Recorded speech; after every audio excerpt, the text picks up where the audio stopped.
Hey you guys, it's Peter, and welcome to my channel, Peterisms, where I tell stories of my life and just little things that I have learned as I've grown into the person that I am today. And I'm laughing because I tried to film this video and I started reading the meditation, and then I just kept on stumbling over my words. So I was like, I got laughing so hard, I was like, I just need to start this whole thing over. So anyway, today I am going to read from the Melody Beatty books. I brought The Language of Letting Go, which is a sister book to Codependent and More, and Journey to the Heart, these are my two favorite meditation books of life. This one is a little bit more instructional and more directly from Codependent No More and her other book, Beyond Codependency. And this one is more just kind of like stories and ways to live a better life through stories. I love this one as well. But I'm going to start with The Language of Letting Go today. So the meditation is Take Risks, May 15th. Take a risk. Take a chance. We do not have to indulge in obviously foolhardy or self-defeating risks. But we can allow ourselves to take positive risks in recovery. We cannot afford to keep ourselves paralyzed. We do not have to keep ourselves stymied and trapped out of fear of making a mistake or failing. Naturally, we will make mistakes and fail from time to time. That's part of being fully alive. There are no guarantees. If we are waiting for guaranteed courses of action, we may spend much of our life waiting. We do not have to shame ourselves or accept shame from anyone else, even those in recovery for making mistakes. The goal of recovery is not to live life perfectly. The goal of recovery is to live, learn our lessons, and make overall progress. Take a risk. Do not always wait for a guarantee. We don't have to listen to "I told you so." Dust yourself off after a mistake and then move on to the success. God, help me begin to take healthy risks. Help me let go of my fear of failure, and help me let go of my fear of success. Help me let go of my fear of fully living my life, and help me start experiencing all parts of this journey. And I really, really like this meditation. I think, and this is this is what happened before. This is responding to recovery, but I think it could be for anybody in your life as far as like taking risks and trying new things, and whether that means there's a new job that you want to do, like I think for so long people stay in jobs that they're not happy in because they're like, I don't really love this job, but it pays the bills, and I want to do this over here, but to make that drastic change, I don't really know what that would look like. Would my family have to take, a financial deficit, and then I would have to start from the bottom and, go all the way up again and all that kind of stuff. But is it worth it to you? What would your life look like? I don't know, and that's just one thing is with careers, and it's like, I have a lot of people that will reach out to me and say, like, how did you know what you wanted to go to in school? Well, I knew that I liked to read, and I thought I wanted to do something with books. I thought I wanted to write one day, so I went into English. It just made sense. But I didn't really think it through, and I have so many people that reach out to me, and they're like, well, I'm in accounting because I know that will at least, someday I'll have a job in accounting. Okay, do you like accounting? Because if you don't like accounting, that's a very long life doing something that you don't like to do, And I think it's not just that. It's like taking risks of asking somebody out on a date, asking somebody if they want to go to lunch and be your friend, reaching out. I talked about that on my vlog the other day about how hard this world is when you don't have people around you, that I get messages from people that are like, I go to work and I come home and I literally don't talk to anybody and I have no friends, and it breaks my heart, I really realized how much I took my close friends for granted when I started talking about friends on YouTube, and people would say to me, you're so lucky to have these friends and you're so blessed to have these friends. I don't have anybody in my life. But the people that I have in my life, I also had to go outside of my comfort zone, and I had to say like, hey, do you want to be friends kind of thing? I mean, not like that, but I had to call them up and ask them if they wanted to do stuff. Do you want to go out to dinner?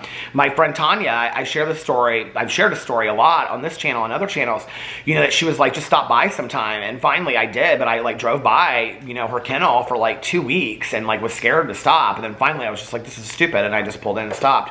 We've been great friends ever since.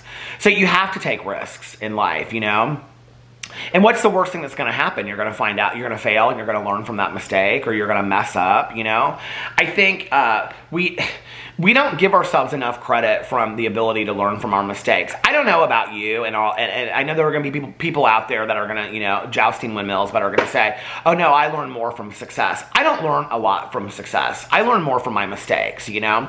When I was trying to figure out what I wanted to do in life, trying things out, like I can remember taking journalism in high school or taking newspaper or something, because I really thought I wanted to work in newspapers and magazines, and I took a semester of it and hated it, and I was like, okay, I don't think this is anything that I want to do. You know what I mean?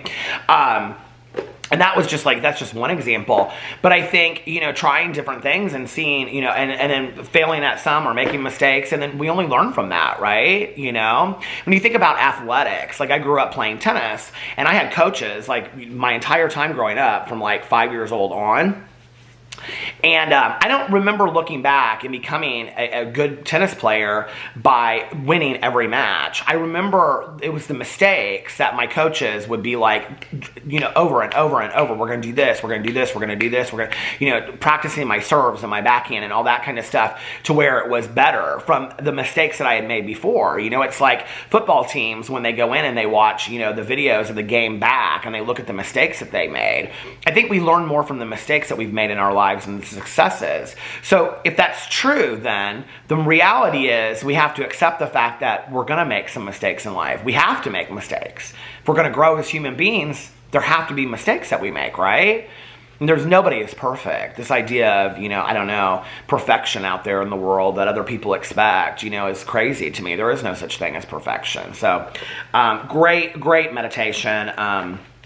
Ask yourself in your life right now, what are some risks what are things that I want to do in my life, but I'm afraid to do, you know, because I'm afraid of people will laugh at me, or I'm afraid that if I tried this or I did this, that I would maybe fail at it, you know? You got to ask yourself those questions and say, you know, when I started YouTube, you know, the other day was my 5-year anniversary on BookTube. I can remember starting right over there. I was like, people in my life were going to be like, oh, you're starting a new project, you're not going to stop, you know, that you're not going to keep up. And then I was like, you know, what are people going to think of me? And I'm heavy and I need to lose weight. And I was so self-critical that day. And I thought, just do it. Like, this is a community that you want to be part of, because I was so excited about being part of BookTube. And I was like, just do it. And I did it, you know, and here I am today, 6 channels later, and it's phenomenal.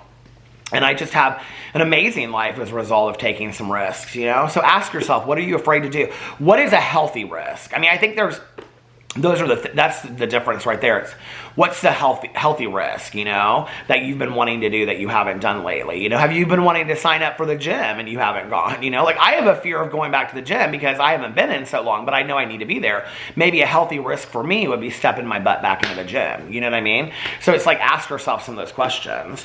And then I go through my head and I think to myself, well, people are going to laugh at me, or people are going to say things, or the person that used to be my trainer is going to be like, oh, we haven't seen you in a year. You know what I mean? And so like all that goes through my head, when the reality is I'm just not that important. People don't care that much. They just really don't. So I need to go in there and do the things, take those healthy risks that are going to benefit my life to the best, so that when I look back on my life, I can say, yeah, I have an amazing life, and I took these risks and I did these things that have, you know, turned out to be the best. So what are the risks that you need to take in your life? Ask yourself that question. All right, let me read this one quickly from the Journey to the Heart from Melody Beatty. This video is already at 8 minutes, but I kind of want to see what this one has to say because I haven't read from here in a couple days. Okay, May 15th. Lighten up. The time for heaviness is past. Heaviness of body, mind, spirit, and heart. That heaviness many of us felt was part of a time now gone. It's time to lighten up. He was a different person, she said. Cheerful, happy, fun to be around. Things that used to bother him no longer did. The woman was talking about her husband of only 3 years. She had dated him for a long time. Then after nearly dying of a heart attack, he was changed, transformed. They married and had the best 3 years of their lives before he died. Those years were possible because he had learned to enjoy life, learned the value of love. We don't have to wait to open our hearts and enjoy life. We don't have to wait to lighten up. We can do that now. We know that we can trust, that we can journey through each stage of our lives with open hearts, loving and living freely. Let go of heaviness. Seek that which is light. Gravitate toward joy. Your soul and body will lead you, if only you will listen. Walk lightly. Speak and laugh lightly as much as possible. Go lightly along your way. I love that meditation. It's beautiful. Anyway, I hope that you guys are having an amazing... I'm not going to comment on that because I think it says it for itself, right? Not get boggled down by all of the negativity and stress of the world. You know, allow yourself to enjoy life as well. And I hope you guys are having an magically amazing weekend. I love you guys, and I will see you. I don't know when. Am I going to make a video tomorrow? I don't know. I will see you tomorrow. Bye.